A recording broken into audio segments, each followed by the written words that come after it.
Delicate subject. Chapter 21.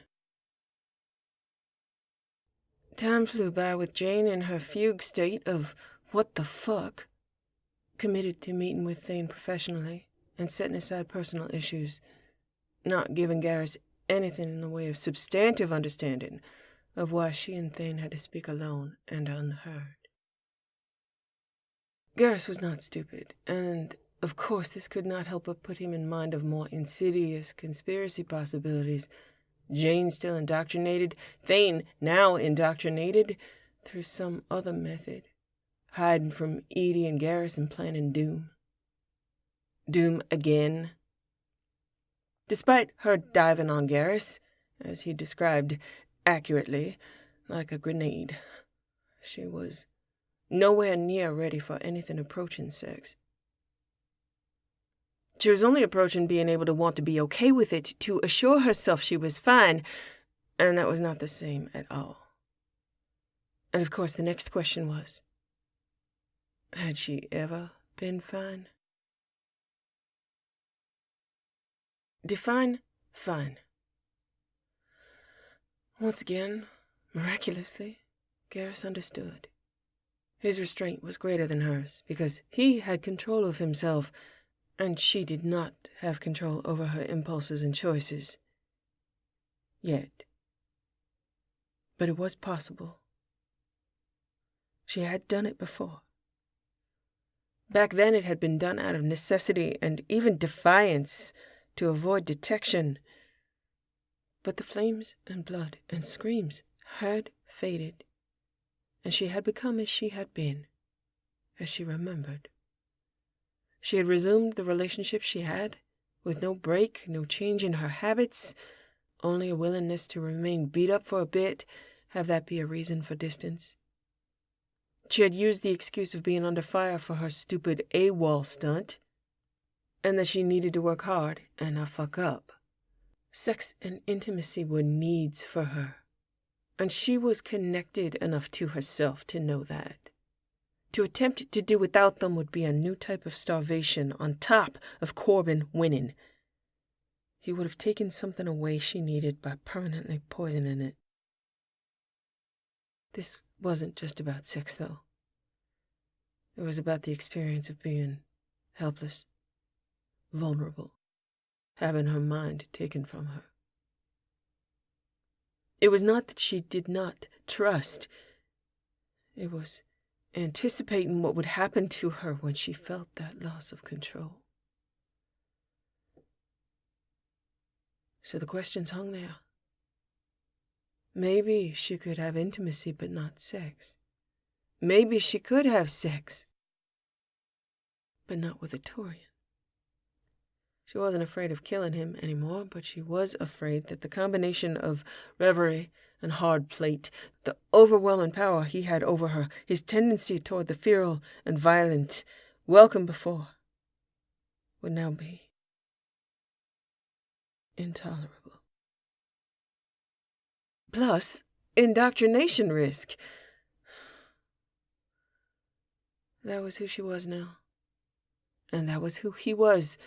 And she could see both of them suffering quietly. Him holding back his nature, her tolerating it.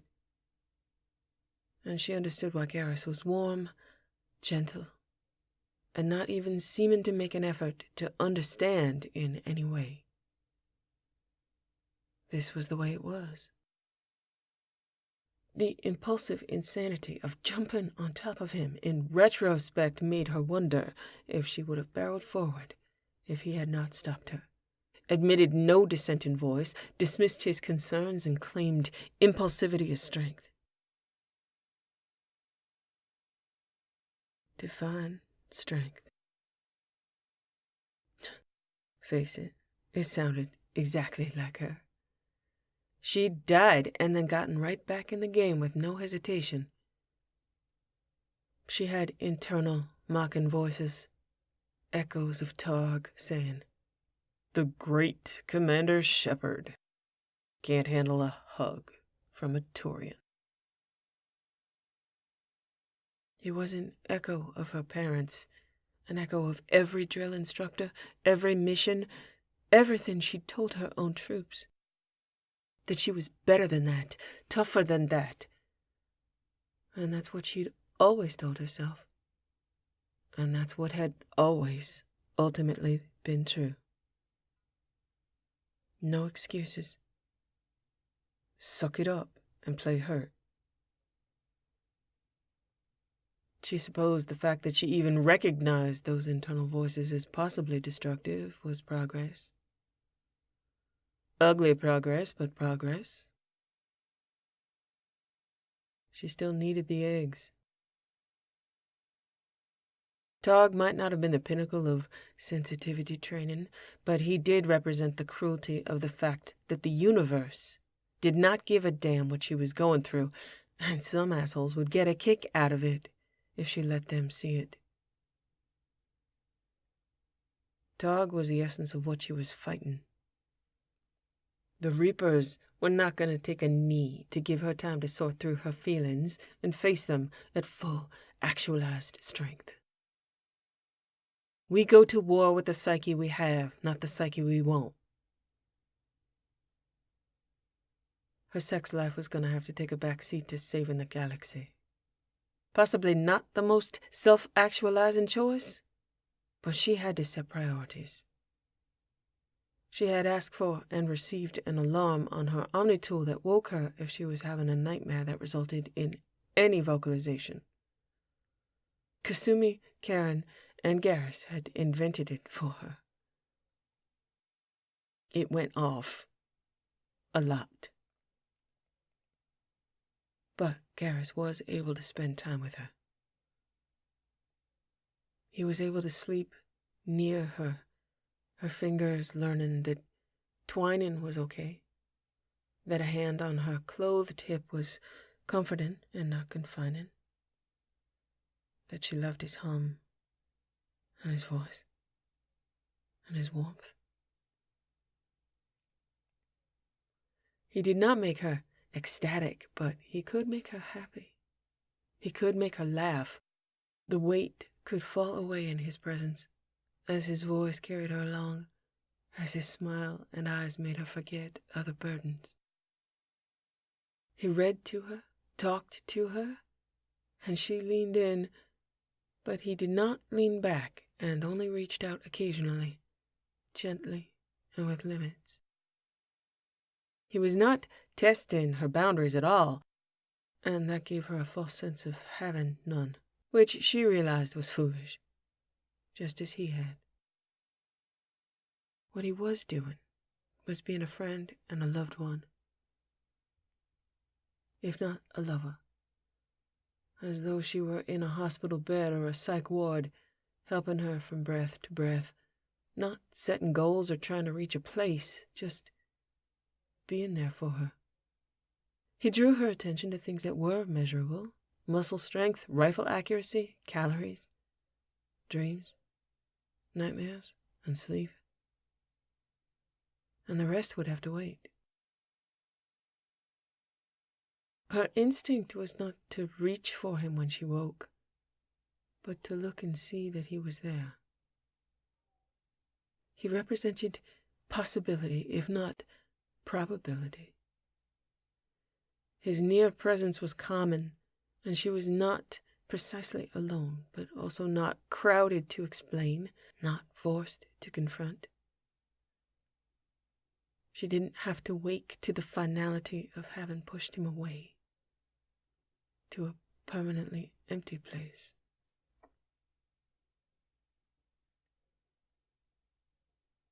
A part of her pushed her to cut him loose for his own sake, that he deserved better, and he should find better. But his real voice was back inside her head, no longer indoctrinated, representing who he was, and she knew he would not agree with her. And she tried out respecting his wishes as a concept. She tried to figure out his motivations and mindset, because that's what her brain did. She thought that her issue, as he determined, was not the pain, which she could bear, or the fear which she could manage. But the numbness, coldness, emotional, physical, and mental, that was insidious, and that she did not know how to measure or counteract. She preferred to push through and conquer. He wanted to see the extent of that numbness, determine if it had always been there, and if it would always be there. He wanted to know that if it had been there, had he been touching where she could not feel? And was he validating her ability to seem fine, to ignore it? He was making the assumption of numbness, not testing her. Faced with that, she wondered how much of a lifetime of habit she could overcome or counteract, how much honesty she was capable of providing. Right now, he was assuming that if he asked her if she could feel something, she would find it near impossible to answer honestly. She would have some internal surge that convinced her of the rightness of saying, "Of course I feel that. That's my arm. That's my head. That's my heart."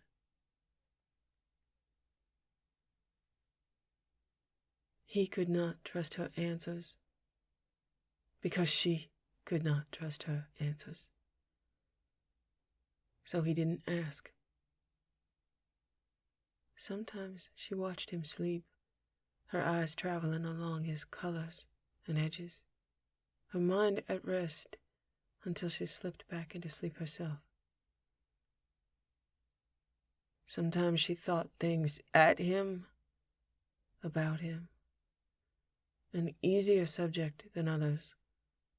Another service his presence provided with his immediacy, protecting her from other possibilities.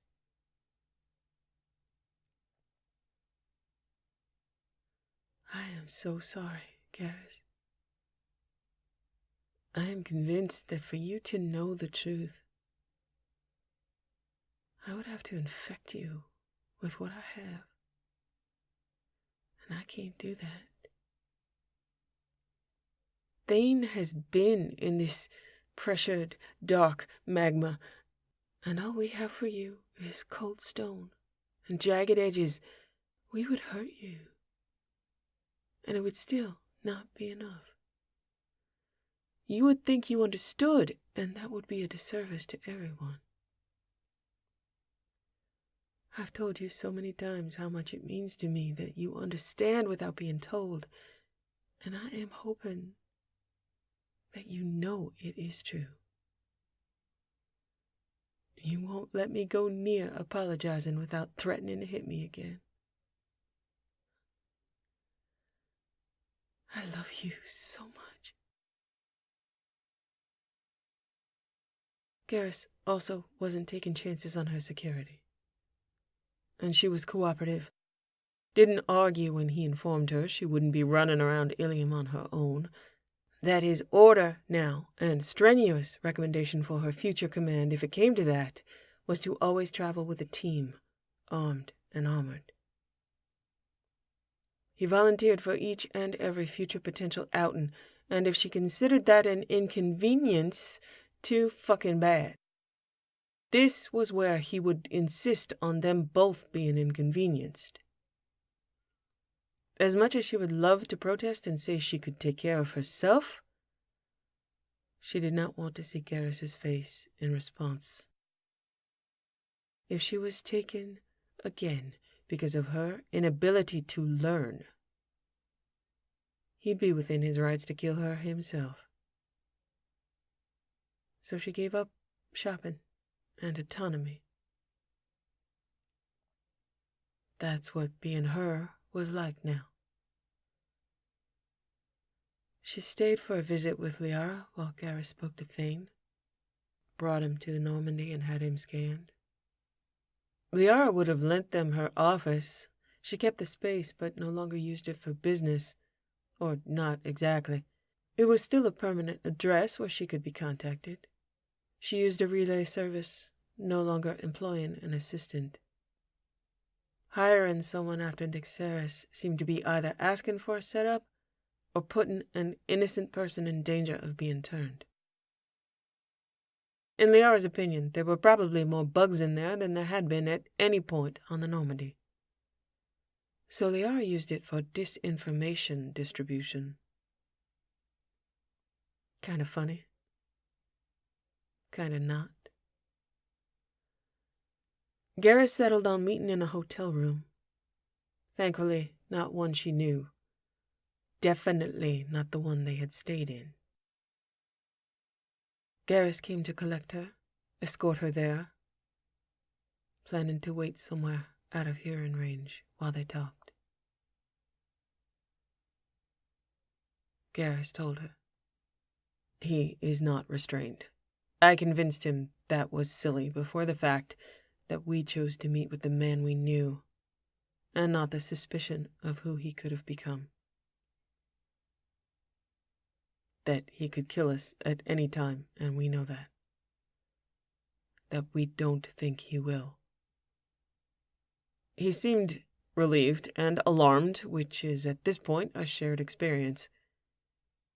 He seems himself, but he's in shock and physically, mentally exhausted. Clean scan. He states he has no demands, only offerings and choices. He wants to make sure I know you're safe, which we all know is impossible, but as safe as you can be or can feel when you talk. He hasn't told me anything beyond that. He prefers to speak to you before speaking to me. I agreed. Is that all okay? She nodded. That's okay. Thank you. Can you believe our lives have been weirder? He smiled, but it faded soon. Not really. We'll check the weird quotient when this meeting's over. I'm really hoping it goes down, and not up. She put a hand on his shoulder. Yeah, I remember saying something about sticks and stones and words, and you were right. Words can hurt me. But I'll do my best to duck if it comes to that. Garrus smiled at her. I'll be right behind you. Talk to you soon. There was a brief pass of his hand on her cheek, his smile, and then he was walking away. She wanted to follow, lean that way, before she walked out of his warm, lingering support into lukewarm, stale air, and then into the cold. Thane's presence was enough to start physical tremors in her knees, down her spine, the back of her neck. Danger. Her body and mind were trying to get her to flee. Every negative association with Drell assassin thrown at her, insisting she was a fool, and she was about to die if she did not run. He was seated at a table, and it took an act of will to take the seat facing him. He raised his hands. They were gloved. I will never touch you without your permission. I will remain gloved in your presence. If you wish for either of those things to change, you must tell me explicitly. She nodded once in acknowledgement. Good. There was a slight easing of the sense of danger, which she reminded herself should heighten the intellectual sense of danger in a lulled sense, and it did. She was pumping out fear with each heartbeat, trying to keep it under her skin along with her blood. As he so often had when they had spoken, reminiscent of just getting to know him in life support. He steepled his gloved hands and looked at her for a moment before he began.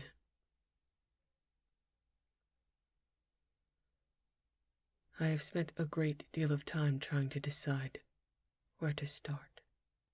What I say depends on whether or not you trust that we are not under surveillance, or if you believe my account of events,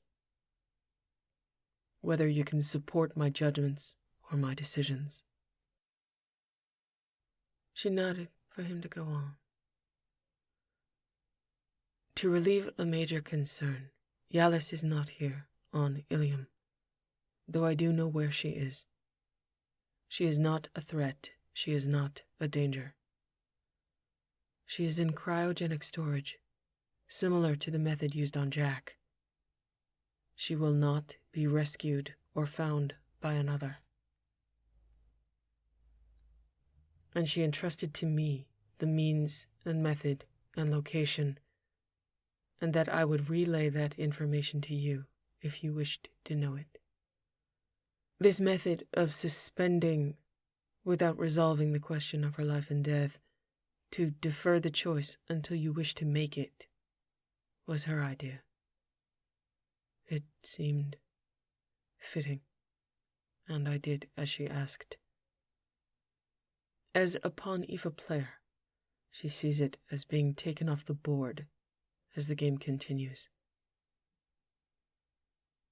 She is in the state of harastal, no place, no role, and she chose for that to be literal, requiring no trust or investment of attention in her continued existence. She said her death belonged to you, and that I had no right to grant it, and that if I did, you would be displeased. According to her wishes, this provides you with the option of killing her yourself, or asking her questions that you might have if she has been unable to relay the answers through me. I am, in her eyes, Masadi Pernak, roughly translated, the stone that has fallen due to shearing weakness from the apex of the mountain, rolled under its own weight into the depths of the sea, lost, with only a memory of station, far from its nature. To her I am without worth or potential for worth, only counted as a loss and a liability. In her eyes I am nothing but a danger and a hindrance to you. I also find that fitting. Her respect for me does not exist, but her respect for you I do not question. Jane swallowed and nodded for him to go on when he paused. Forgive me for the drama of this meeting, but I believed you would understand why I asked for it to be done this way. I do not know if you wish to hear me speak beyond the fact that she is gone, but not dead, that through me her fate rests in your hands. You may do as you choose. Flip a remote switch, and she would cease to exist. The relief of that information calmed and steadied her. It probably shouldn't have, and it could have been a lie, but the way he spoke of her sounded plausible even probable. Authentic. She told him. Give me your account of what happened from the moment the shuttle door closed until now. If you need information from me to fulfill that requirement, if you have different versions of the truth dependent on my answers, then ask me. Thane nodded, as he did when she asked him to kill. Her first words to me were, "You do not have time. Your Siha requires your aid, and you must move your hand over the board in the dark, with only me to guide you." At first I thought she meant to claim herself as Siha, but she meant you. I also missed that she did not say, "We do not have time," or "I do not have time," but that she was informing me that my time was short. She was correct. Ignorant of circumstances, but aware only of immediate threat and an opportunity to gain information, I ignored her and addressed only the navigation system. She was restrained, but she spoke throughout. She told me that you were now in Garrus's capable hands, that I had made a choice, and she accepted the outcome of her attempt to turn you, knew she had failed, knew she would always fail if she tried again, did not wish to try again, and thus she was unworthy to return to the life, the role she had known. She stated she had prayed that she would fail, and had pledged in her prayers that if granted that gift, her will would be yours. She informed me that if I wished to know what happened during those 7 weeks, she would tell me. She would show me. At her base was all the information I required, but if I wished to improve the chances of achieving what the Doyen required, I must move quickly, move in collusion with her, and follow her guidance. She called you nothing but Doyen throughout our conversations. She told me she needed to send a compliance ping for her missions, and I debated that as truth or trap, but I allowed it as the only potential I could consider that might buy me time. Failure to send it would provoke investigation immediately. I wished to have the site to myself. I asked her if you were indoctrinated. She said yes. I asked her if she indoctrinated you. She said yes. She told me where her base was. I retrieved that exact information from the navigation system with effort and time, but trusting her would have allowed me more time at that site. I did not trust her. I kept her alive with the intent of savoring killing her later. A hand that moves against you forfeits its fingers. A mouth that moves against you forfeits its tongue. That was my intention. Thane looked at her closely as she struggled to keep a blank face. That moment is where I betrayed you. And I knew it. I should have returned to you. But I wanted her information and my vengeance more. And she was giving them to me. That was the beginning of my collusion, the beginning of her influence over me. I allowed her to speak for you. I ultimately believed what she said, though I did not trust. I believed, based on the evidence she gave me. I had no faith that what she would give me next would be truth, but each time, had I listened to her, I could have accomplished much more with the time given. That was my dilemma and my choice, that she gave me what I wanted, and I took it, greedy for more. Her restraint was also temporary.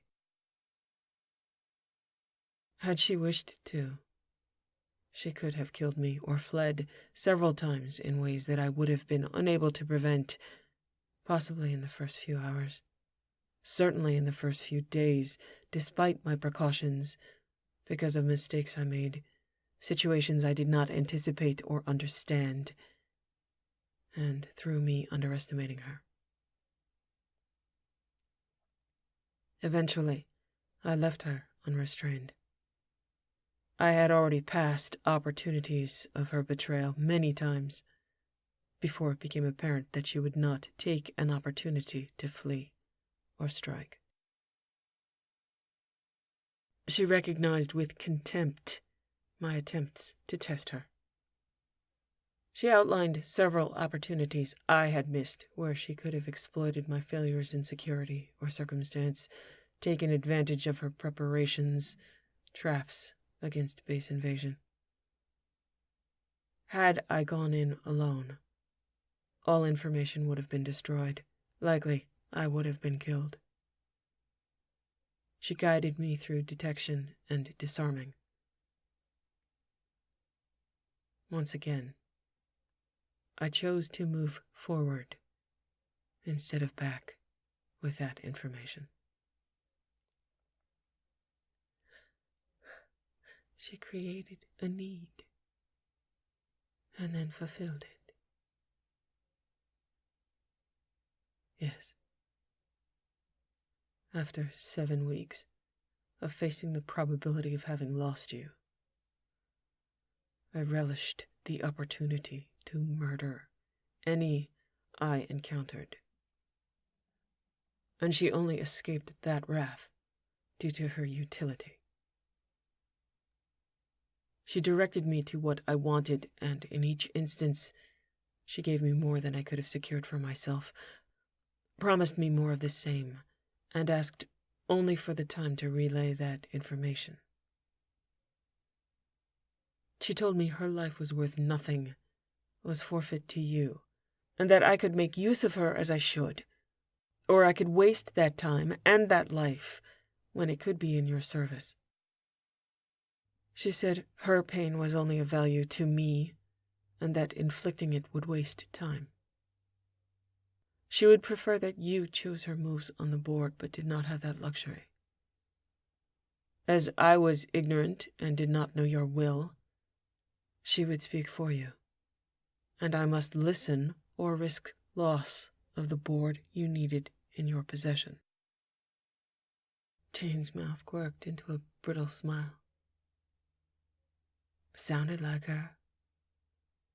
An inappropriate surge of, that's my girl. And the cozy, warm knowledge that Yalis had spent at least a few days outwitting and bossing Thane around aided in the sense of confidence and camaraderie. Brave and stupid. With both of them. Thane continued, and the shock Garrus had observed in him was more prominent. She led me directly to the information, and I wished to know how to reverse whatever she had done to you.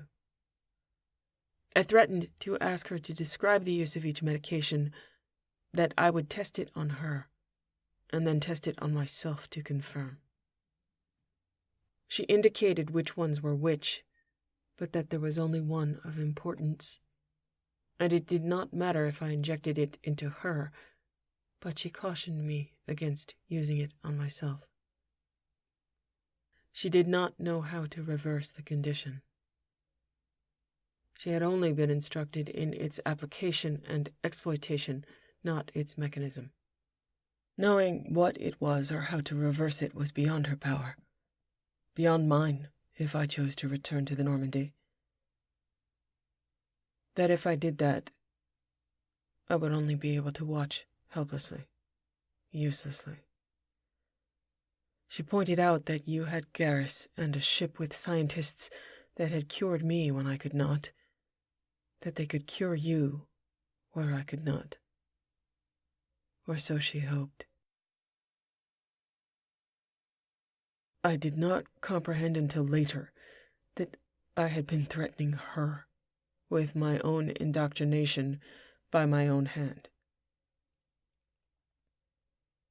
She urged me to spare myself that. She informed me I had one potential use that I could put into your service, or I could serve my helplessness and indecision and return to you with nothing. You believed her. Thane nodded and dropped his hands to the table. That is my betrayal. I believed her. And I continued to believe her, testing and challenging and playing with information and technology about which I had no knowledge. And she warned me, protected me from it, explained its use. I did not consider attempting to contact you until she gave me all the information she had. She did not betray me. Ultimately suggested and submitted to cryogenic suspension. I do not believe she lied to me once. Which, of course, seems impossible, and I must ask you. I do not know. Sia, did I make some move, create some circumstance? Am I indoctrinated? No. I think you just met Yalis. She saw he did not know whether or not to believe her. I believed myself likely compromised, that I had fallen to her, that I could not stop, could not choose to fail to take the next move she chose. I began sending confirmation that I was alive, but I would not communicate with you. I would not ask Garrus to support my choices based upon the inspiration, to trust or even consider my conclusions. I had no information on how to aid you in reversing indoctrination. She gave me only syringes and expectations and the knowledge of how to exploit the results. Yet Gallus promised me other targets I could acquire. The medications alone were only instruments of ignorant torture. They were incapable of healing you. And there was work to be done. She told me what had been done, what she had done. She told me where to find every record proving it. But also told me that time was short, that her confirmations would not hold off investigation for long, and that we needed to leave there and travel to Kaje. That she knew you and I had spoken of ending the compact, and that my greatest service to you could be in removing all evidence and witnesses of your capture, and providing actionable intelligence on handlers that would no longer exist if she were burned as a contact. I chose acting on that. I still could not, would not communicate with you, considered myself burned. Well, she gave you what you wanted. You knew by then, by now, the most, everything in my head is in hers. Yes, I do. She told me, and I have seen. She and I tracked down every virtual copy and mind that might have information about her mission. Every mind responsible for sending her on that mission. Everything she had forwarded to Kaje. And we ended them. She had not provided comprehensive reports. Her mission was not done yet, and communication is kept to a minimum during execution. But even the little she provided no longer exists. That is what she offered me. I did not believe she would deliver, but I chased it regardless. And had she betrayed me, I would have continued on that mission alone. That is what I traded for my place on the Normandy. I did not harm her. I wished to. And yet I did not and do not. It remains that I abandoned you to complete an order you did not give me with a woman who attempted to destroy you. I knew I might lose my opportunity to return the account of your own indoctrination to you. Had I been unable to send those pings, information would have been released to Garrus regarding the medical implications, disclosing also the source of my knowledge, but not the samples. I knew it was possible that Yalis was leading me to murder targets she chose for her own purposes, that I would die, and you would hear no more from me. He paused, and when he began again, he was closer to the man she loved, the familiar stillness in his voice, the mood and tone she recognized in him when he spoke of hard truths, things he could not change and did not understand, could not process, and made him helpless. Things like love in her. I did not feel indoctrinated, but I did not know what indoctrination felt like. I chose no contact with the Normandy, other than the confirmation that I was alive. I did not wish to lead Yalis back to you, to be the wedge that allowed her back on the ship, back into your presence.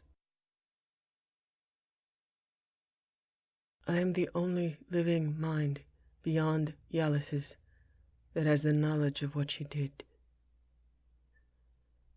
She urged me to end my life after I deliver or destroy what I have recovered.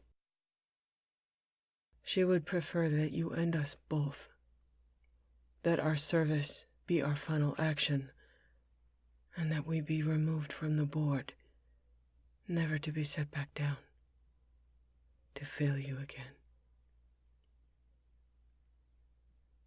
This is what I offer you, because, as she said, I cannot speak for you. I can only provide you with choices. I have made my choices. I have all the medications and the records of dosages and times. I have the delivery method of indoctrination that she used. I had not delivered it because I could not verify or trust that what she said was true. Nor could I ask you to make such a choice, to see me, to meet me, to trust in my judgment, to hear me say that I did as she asked, that I did everything and all that she asked. I have enough information to destroy what remains of the compact, and I shall continue on that path, if that is permitted. Agents have been identified, networks mapped, compounds isolated with the means to locate more. So many Hanar have been indoctrinated that much of their security and protocols have been decimated due to their own inability to reason. There are deep and valid reasons to mistrust individual Hanar and Drell based on indoctrination, and that can and will be exploited. Children have been rescued and relocated, and more children will be saved if your judgment allows it.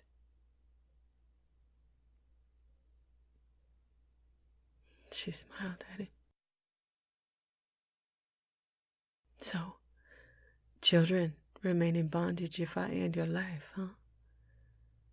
Sounds like a bad call. This I must do on my own, with Farron's assistance. Only Drell can move in this world. I have no allies that could accomplish what I could do myself. Farron has assisted in building a network, in aiding survivors after I complete each mission. He is effective in spreading the information, the accounts, and dispelling the mystery and obligation of the compact. Those were hard calls to make, and I'm gratified by the result. Yalis urged me to tell you one thing I had withheld. Something she knows of me because of our mirrored lives. We've been speaking of business, Thane. I'm not certain we have gotten to where I can discuss the personal. I am glad what happened to me is only in your head, and I can live with that. You have always guarded my secrets. Now you guard all of my secrets. I failed to guard yours. She knew everything I knew of you when you met her. She knew of Koyat. I placed him in direct danger. He shook his head vehemently. The Hanar knew of me already, knew of Irika, knew of Koyat. I was not their target. Yalis would not have gone after him on her own. To her, I am unworthy of notice. I do not disagree. The Hanar did not know of my relationship to you, perhaps, and you are worthy of notice. But I was forewarned, and Koyat is no longer on the Citadel.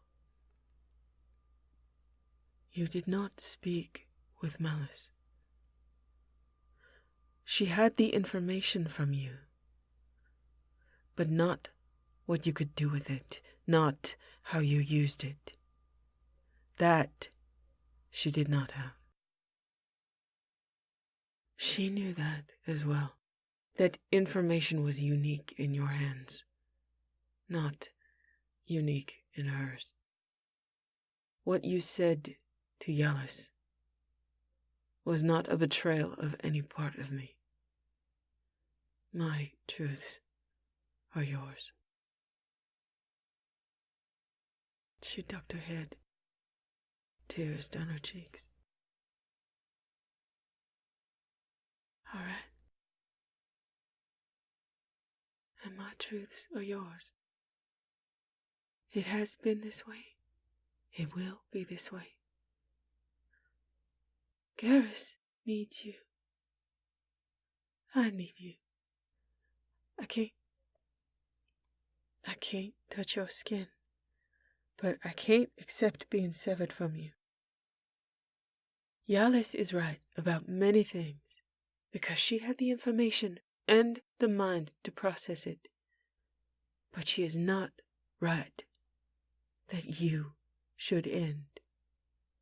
She is not right that you are Mesadi Pernak, and only you can decide if another truth, one you have already told me would result in pity or disgust, belongs to me, or why it would belong to me.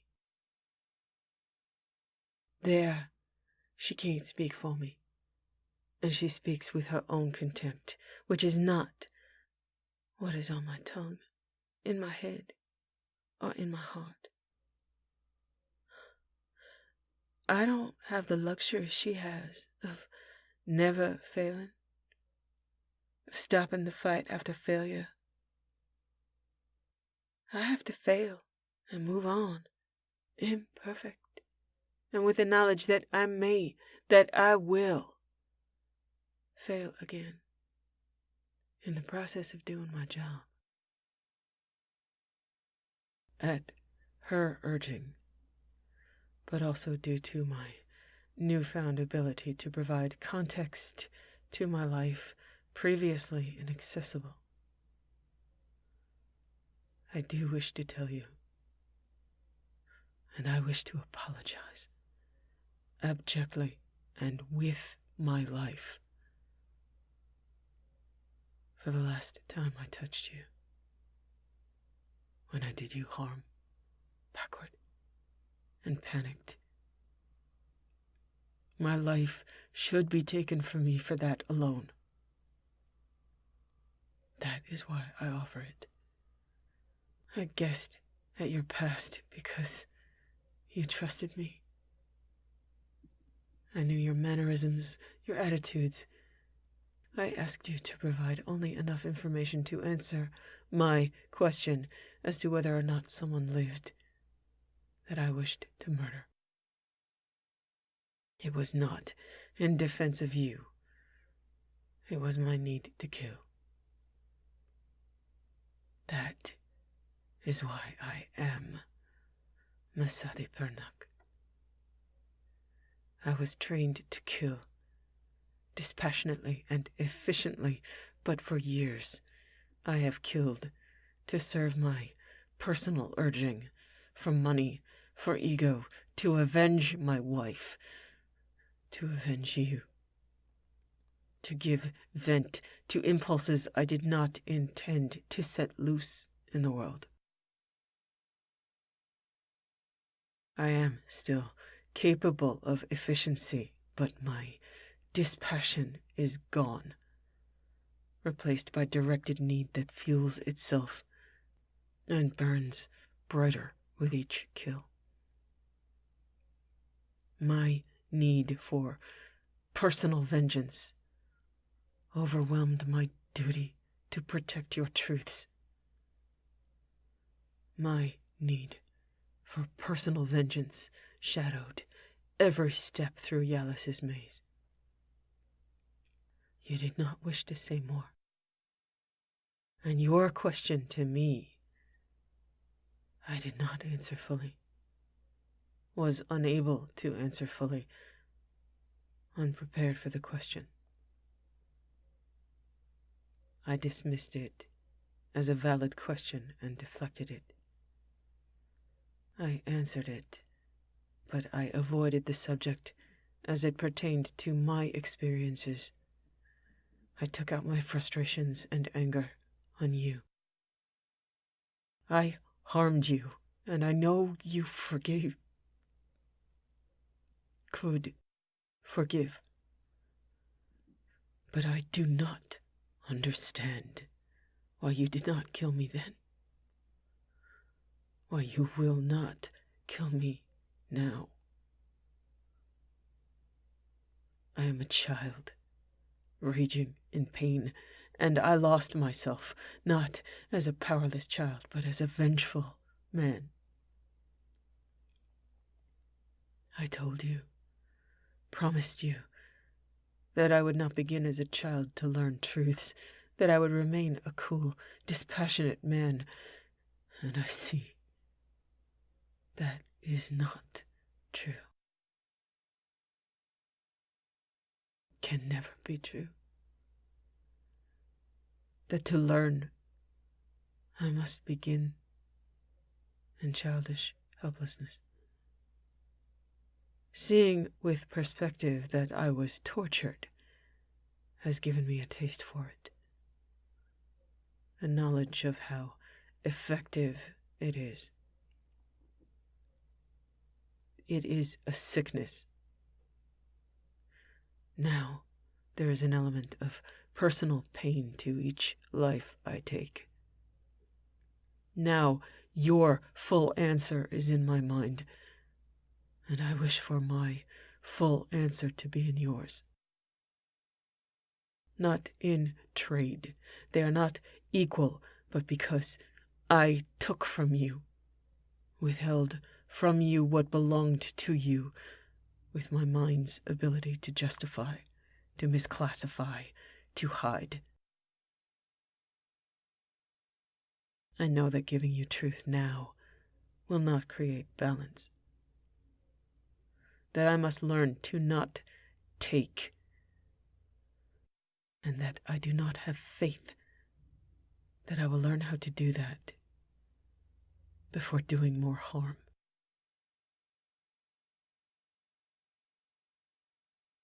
All right? If you tell me it is important, it is important. Thane closed his eyes, and the raw pain passing over his face made her wish for a bright, panicked moment that he would choose not to tell her. She should tell him right now that it didn't matter, that she didn't want to hear. She sat helplessly as the moment passed. I spoke of a trial. 4 people. 1 cycle. Voluntary. What I withheld is that beyond that trial, I then received extensive training in sex. Thorough. I will spare you those details. Garrus knew that my training did not end at that event, that it led to me volunteering to aid another in their trial. There was one among 4, and He closed his eyes. Assisted the trial of a young Drell girl. 14. The same age I had undergone my trial. I was effective. She broke and ran, and I thought she was a disgrace. I have a perfect memory, but I also have an imagination just as vivid. And now I see you in her place, with my arrogant, cold, creative, diligent execution of duty in the name of education. I hear you scream. I hear you beg. I see you break away, and I feel contempt for you. Garrus could have been that young woman. She is 19 years old now, the same age you were when you killed Corbin. It was not her. We had never met. But I am certain she endured it. If not from me, then from someone exactly like me. She also caused another to endure. I believe now that we were never intended to meet, that the young woman I violated was not a volunteer in any way. beyond whether or not my imagination and reality are vile. My assumption was that she was someone like me, with pride and diligence, who would properly appreciate my efforts and thank me. I had not thought of it as significant, only as failure in another. In my mind, there was a progression. Ignorance to education to application. I had not failed, and she had. And now, I know that either way. I raped, abused, and drove a captive child beyond what she could endure. Is it less vile, either way? That I would do this without knowing, without remorse or even thought, for years? With personal pride? Would I have killed her in my contempt had she struck me and not run? He looked down at his hands, held in tight fists on the table. I caused you pain, righteously, in an effort to control your behavior. Not that I understood I was doing that at the time, and that is the problem. I did not understand what I was doing, but I thought I did. I did not have control over myself. You did not kill me as I deserved, despite everything you have been through. And I allowed you to justify it. We both justified it. He looked at her, desperate, hoarse, exhausted, and broken. He spread his fingers out over the table deliberately. You are my judge in this, Siha. I live or die by your choice. I do not deserve mercy. And yet, you have given it repeatedly, and I cannot speak for you. I offered you my arm against the collectors, and we succeeded in that aim, but I have failed you. Before you were taken, after you were taken, before we met, when I held back truths that belonged to you, as I stole yours, forced them from you with the knowledge of you that I hold, that you gave me, with my righteous abuse of the permissions and trust you granted. I promised you my arm, but not my tongue. And then I withdrew my arm and used it for my own purposes, once the mission I had promised was fulfilled. Once I was my own man, free and contemptuous and vile. She felt a familiar rise of bile, and she swallowed it back, closed her eyes, tilted her head down, and tried to think rather than feel or remember. She had been braced for pity and disgust, and she managed, just barely, to restrain herself, to not allow this moment to push her into expressed wrath. The story, inseparable from the sting of remembered venom on her tongue, from two separate sources, and knowing what it was to scream from prideful and diligent application of educational pain from Corbin, and from Thane, and from Yalis. She couldn't kill him. She couldn't walk out of this room alone, a body behind her. She could. He would stand down, and she could end him in seconds. Part of him wanted her to end him. Part of her wanted to do it. Part of her also wanted to end herself. To be her Astal. She remembered telling Garrus their words could hurt her, but she would do her best to duck if it came to that. She imagined Garrus outside. If she killed Thane and killed herself. Garrus was heartsick and headsick. He was already thick with pain, regret of the choices he had to make.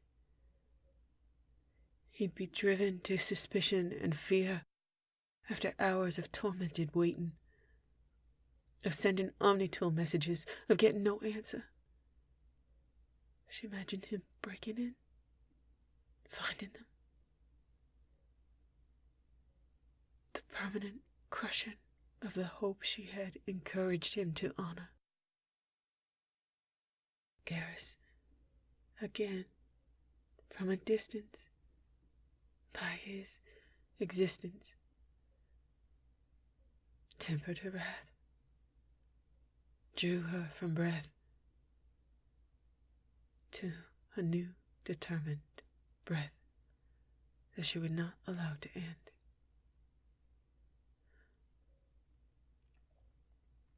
This is what you get when you walk into traps when you are unprepared. This was truth, slicing truth in the vulnerable places.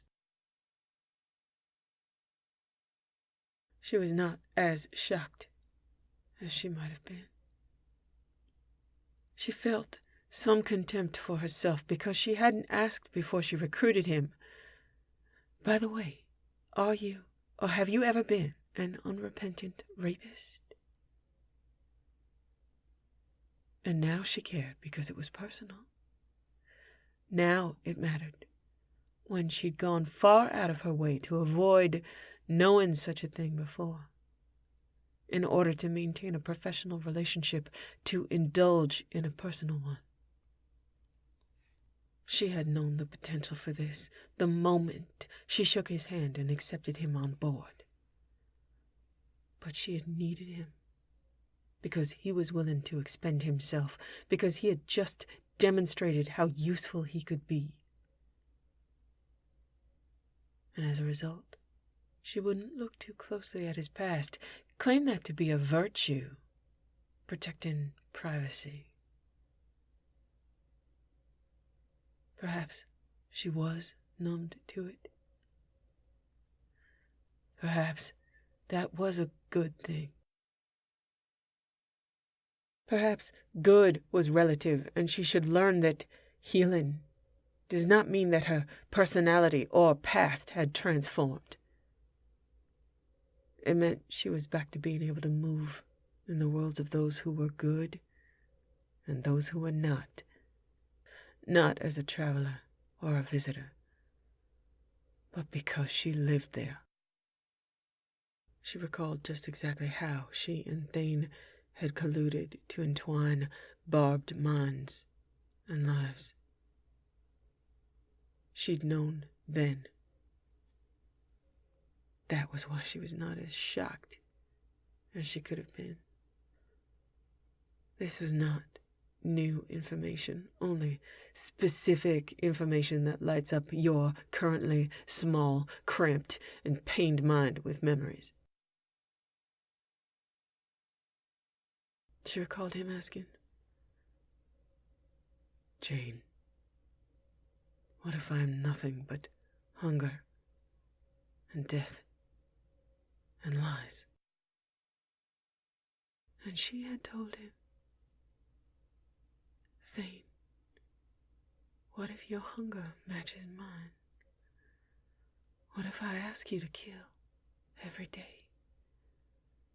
What if I owe my life to your lies? And what had she thought of her ability to find those words in Tyramid? Never let it be said that Commander Shepard was not expert at pushing people's buttons. She had justified his actions on Omega because she had looked at him as though she wished the man had more fingers to break. That wrath and righteous fury were what she wanted.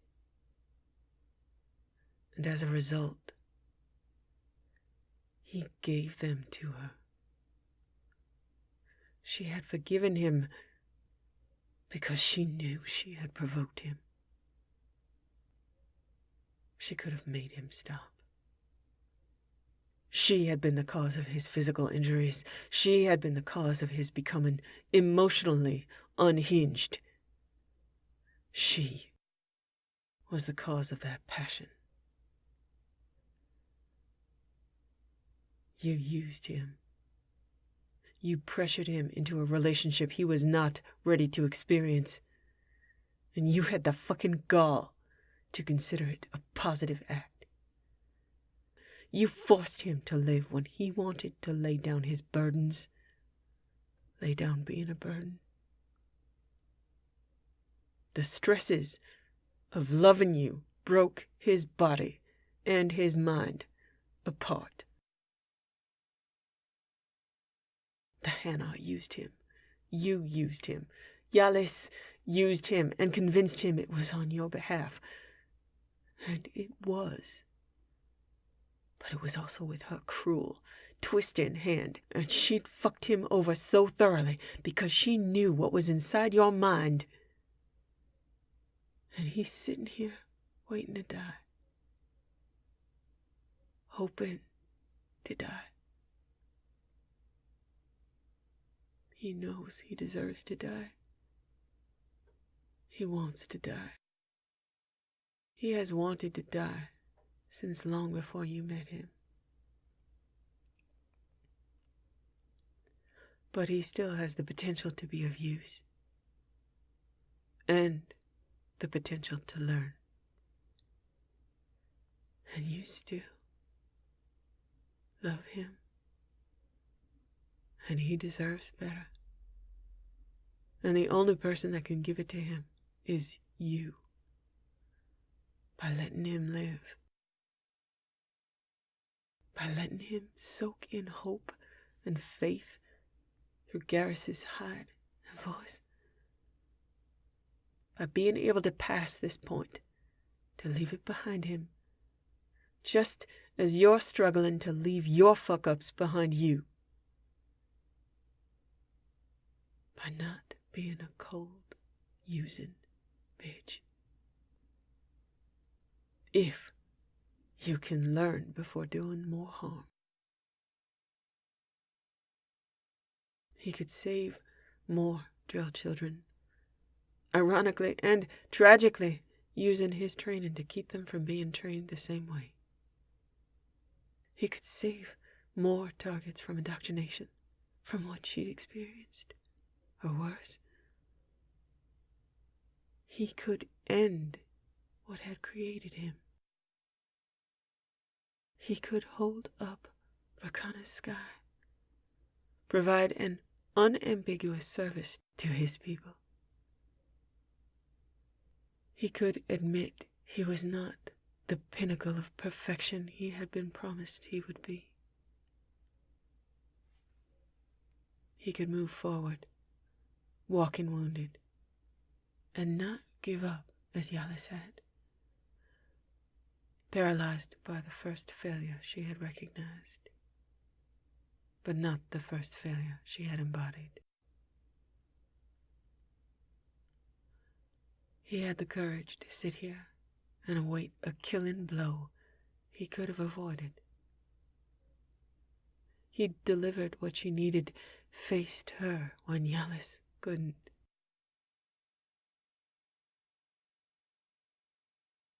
If she struck,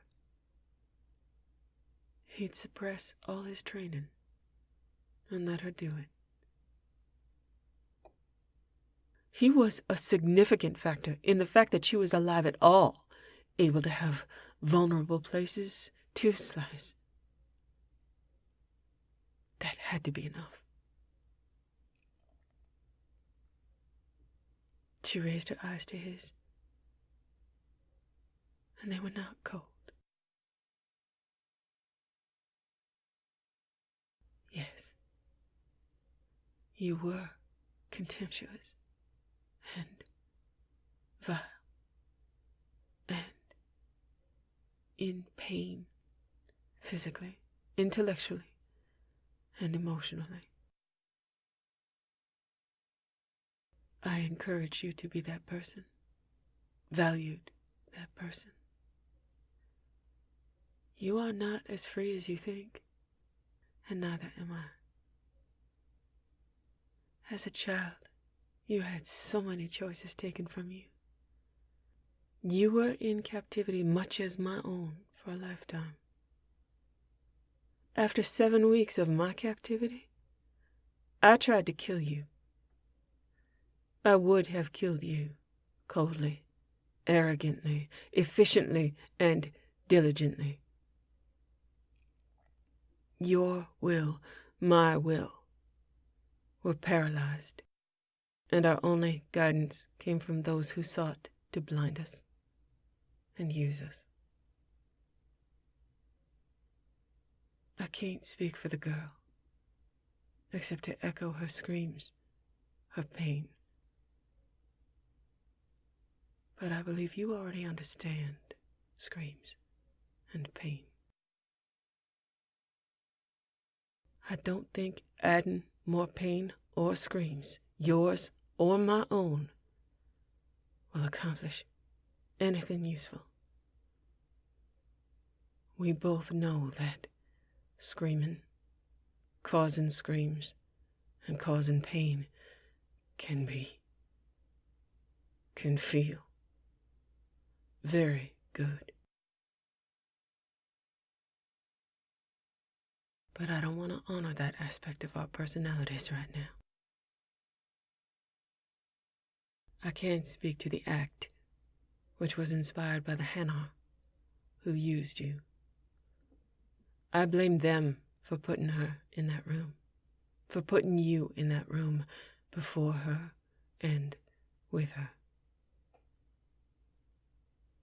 I do not hold you as a man responsible for you as a boy's thoughts and actions. In some ways, Thane, I don't hold you as a man responsible for what you learned as a boy, what you have not unlearned. Perhaps you are not fully formed, whole, and you have enough freedom to be dangerous, learning in a high-impact environment. Okay. Freedom gives you choices, and you haven't the experience to choose wisely. You have to gather knowledge and experience before you can formulate wisdom. You were denied the right to fail at any and every turn. You were denied the right to gain knowledge or experience in so many directions. And now you are starting over in the body of a deadly, powerful, and vengeful man. I asked you to use your talents, hard-won and highly prized. I could not afford you, and you gave them freely, saved my life, loved me the best you could. I have loved you the best I could. We can both do better. we are both flawed, and enough in the same ways that, right or not, judged or not, I can't take your life. If you know better now, if this is a moment of gained wisdom, we move forward and we will make new mistakes. There may be ghosts in this room with no voices except the ones we hear in our heads that know that we both deserve to die, that we collude to conceal them. We have both made errors in judgment, negligence, arrogance, or omission that condemn us both to righteous death several times over to serve the justice demanded by those ghosts. We can honor that only and fall now. Or we can realize we can still be of use in the fight. That the mistakes we made, the prices that other people paid for our mistakes, drive the responsibility we have to do better, without expectation of forgiveness or reward.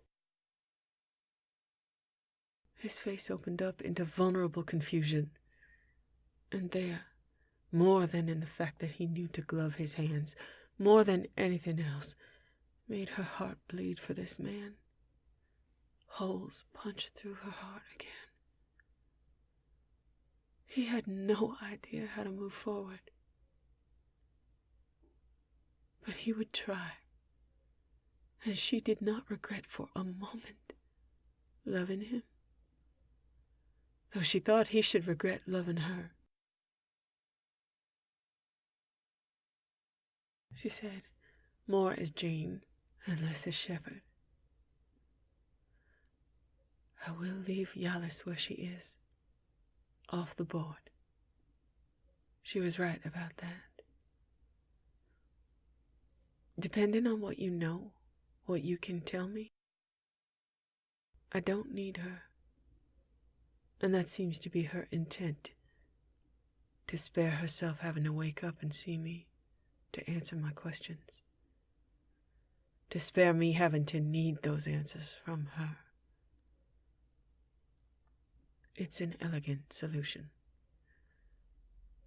Thank you for the gloves and the promise not to touch me. I need that. I may never be able to experience venom again, and I am not in a hurry to find out. I love you, but I am broken glass inside. I could not touch Garrus either. I still can't. Maybe you both can console each other. I think Garrus will understand exactly why you did what you did in pursuing Yalis.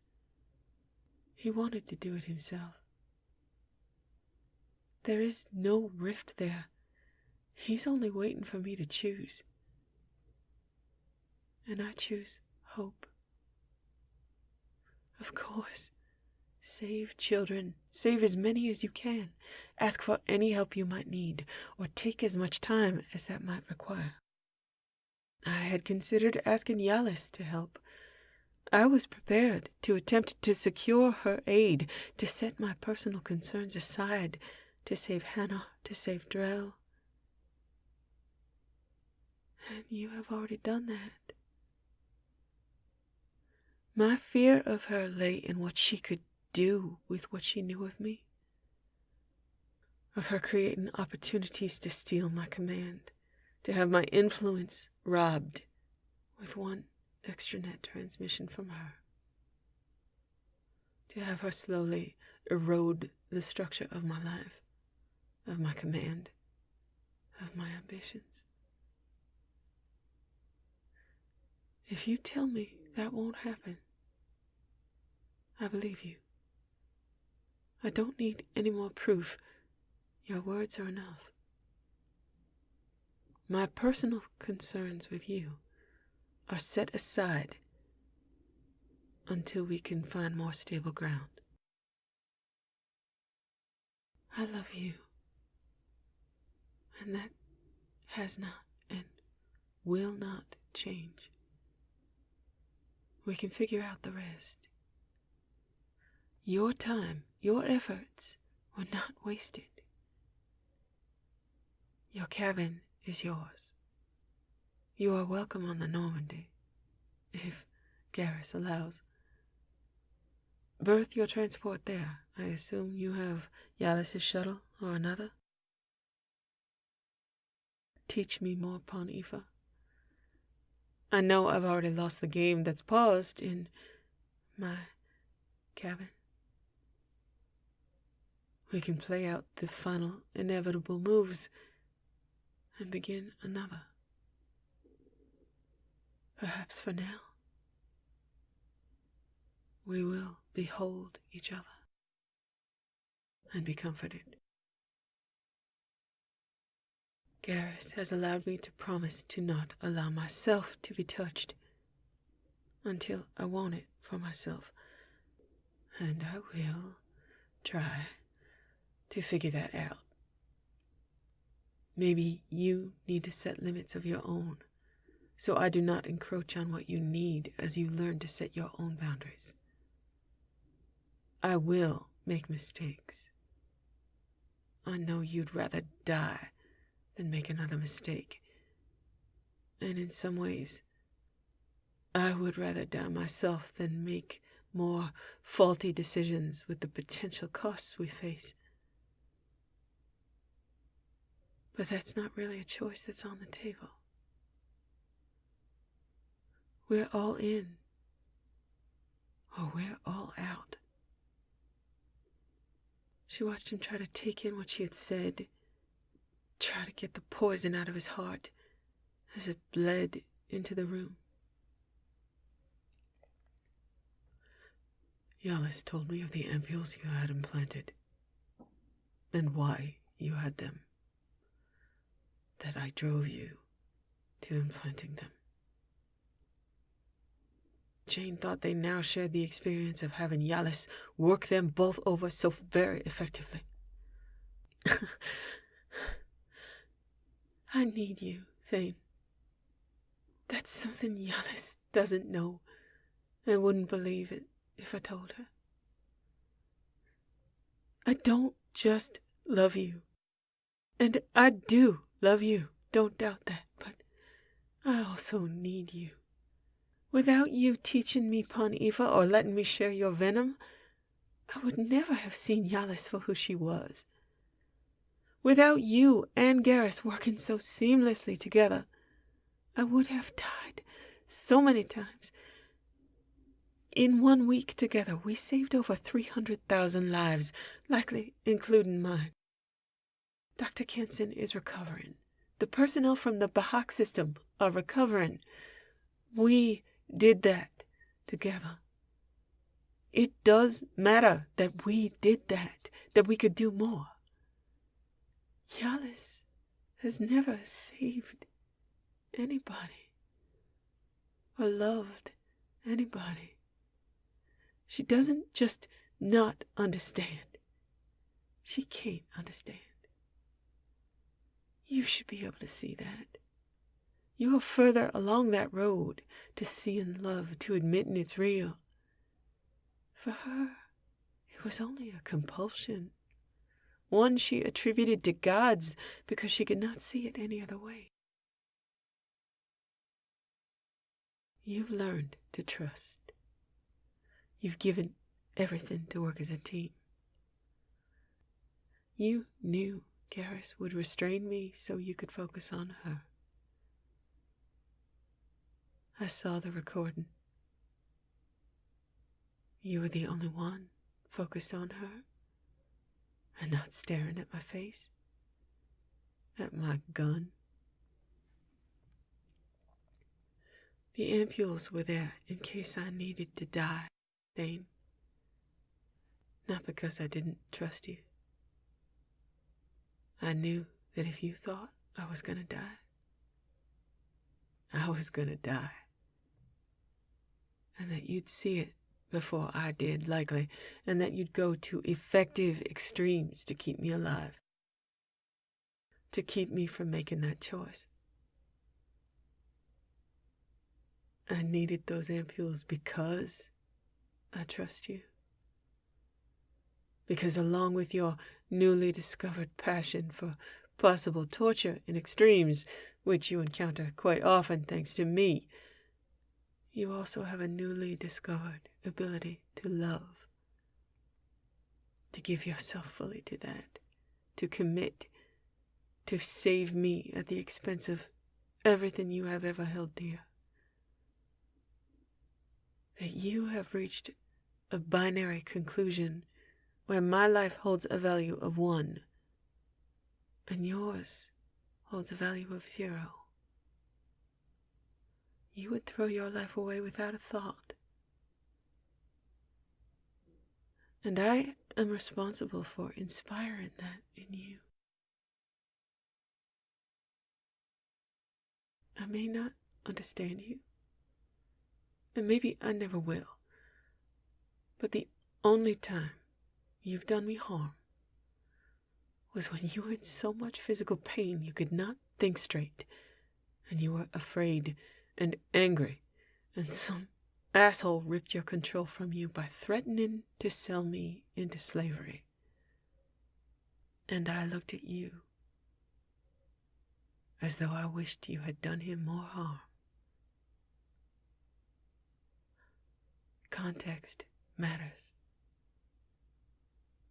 Every other day of my acquaintance with you, including today, I see how far you go to try to eradicate your own needs and serve mine. I am aware that the only time I should disagree with your judgment in a tactical sense is if I am going to die as a result, and I accept that outcome. Both you and Garrus will not allow that. You've told me that. I needed to be prepared. I also won't ask you to promise to let me die because we have limits. I have limits, you have limits, and I tried to prepare for them and respect them. You need to learn your limits. He looked through that as though he were about to cry. And so was she. But they held their faces. And then in the trailing silence, Thane said, "That does not sound like something I would do." That tiny suggestion of a smile on his face, surrounding his eyes and his voice. She loved this man so much. She started to cry and laugh simultaneously. I have missed you so much, and it kills me that I will let this come between us. I'm so sorry. I am shallow, after all. He stood and took something from her pocket. He came to stand beside her and reached out one hand, asked, "Your Omnitool. May I?" She held out her hand and activated it. He cradled her arm in his palm, warm leather and mutual wonder, held up a small disc, and she realized what it was. He gave her a questioning look, and she nodded. He dropped it in with the familiar, quickly covered sting, and with a touch from him, braided light appeared on her wrist. He reached to his own on a tool, and the same colors in different patterns appeared on his. I believe that you are a woman who appreciates effort. See her. She reached out and held his lit hand with hers, and the worry sank out of her. There had been no trap. The danger was now defined as outside this room, dormant in the skin she would not touch, that would not touch her, absent in his voice, in his intention. She held on, his fingers light, warm, unmoving. His body and hers released, held breath, tension, and embraced relief. There could be hope. There could be healing. In which direction, neither of them knew. But that didn't matter right now. Primarily, they had a job to do, and the means to do it, to act as a team. The good news was enough.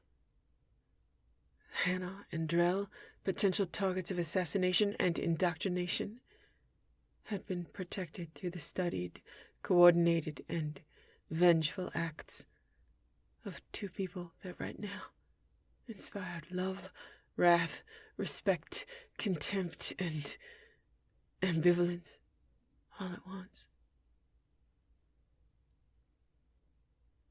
She asked him, "Is there anything else you have to tell me now, or can it wait?" "I believe my questions are exhausted, for the moment." "Nothing more. I shall speak to Garrus. I will disclose the medical information, Yalis' disposition, and my present and projected future activity on Kaja. Perhaps we should stay on Ilium a day or two. Speak again here when you have recovered, and decide what part of the truth belongs to other people." She nodded. Garrus does not know about Yalis, about Corbin. I would prefer that it stay that way, but if you need to make a case where you feel something of a more personal nature must be divulged, ask me. I trust you to know what information is of tactical value to determine the mechanisms of indoctrination and to disclose that. Please hand over medical or tactical information of value. Destroy the rest. I know it's all in your head, and always will be. I provided the information to the medical team and to Garrus that Drell assassin venom was used as an inducement, but I did not disclose the relationship that began in that room and ends in this room. She wished me to say only one thing to you, if you were willing to hear my words. Accept her service. Kar Ivalas. Words of truth struggled with silence. Thane's chosen clothing exposed none of his skin, even concealing his throat in deference to her and the spirit of the gloves. He had visited a tailor before meeting. Of course he had. Very Thane. The familiarity of his mindfulness and attention to detail, arranged for her benefit and not his, struck her. That was something that was theirs. His. Not lumped into drell or danger, but reminders of why she loved him.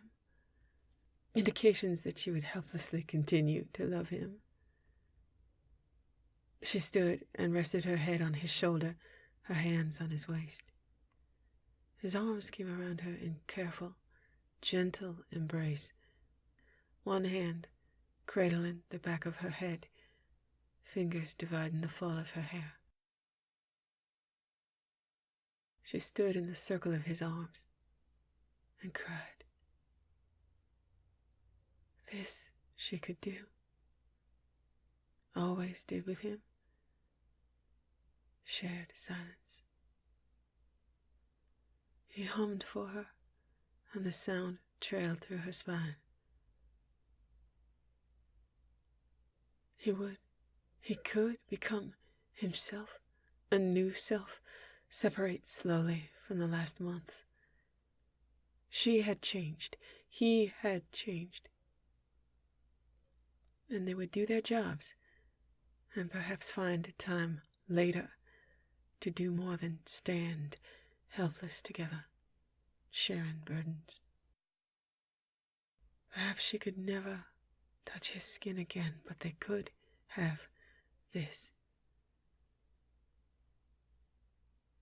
She stayed there until tears stopped and breathing steadied. Let's go, let Garrus know. He'll be glad to see us both walk out alive, and grateful for good news on top of that. He said of their looming future and jagged pasts, I have considered that death would be a great deal easier. She heard doubt, fear, things he never used to allow into his voice. Things he was trying to deal with, as she was. He had lost much of his cold surety and superior demeanor. It sounded good on him. Also very Thane. Her mouth quirked. You and me both. But in my case, dying wasn't fun, and it didn't take, and it wasted time. Let's go make some mistakes together. They didn't hold hands, and there was a deliberate distance between them as Garrus watched them walk toward him. His eyes moved to the light on her wrist, the light on Thane's. Garrus would have seen Thane's darkened wrist, the covered skin, the gloves, before. Garrus's smile was immediate, if cautious and conflicted, relief and questions in his eyes. But they were alive, and he was no longer the only one of the three with hope and memory ringing his wrist. He was just the only one of them for whom it had never gone out, or retreated until it could no longer be seen. They walked to him, and with each step she felt the warmth and hope soak into her the way it always did when Garrus was near. They hadn't decided who would speak first, and before someone decided to speak to be informative, Garrus took a step forward, settled his arms carefully around their shoulders, gathered them in to him, though he kept them separate. They were not touching, but they were all home. Garrus's head slumped forward in relief as she touched her forehead to his crest. Thane did the same on the other side, each move slow, each touch careful and gentle from all three of them. Home seemed possible, even if right now was as close as she ever got. It was enough. Garrus spoke first. Well, I'm terrified. As am I, in Vasnam. I don't know what's wrong with you guys. I'm fine. Garrus laughed, and she kissed his mandible lightly. I'm going to give you guys some time. I'm going to go lie down and take hopefully a not terrified nap. She touched her fingers to Thane's hand lightly, walked back to the room on shaking knees, thinking, please both be alive when I wake up. I'm feeling pretty good about this, and I'd hate to ruin it.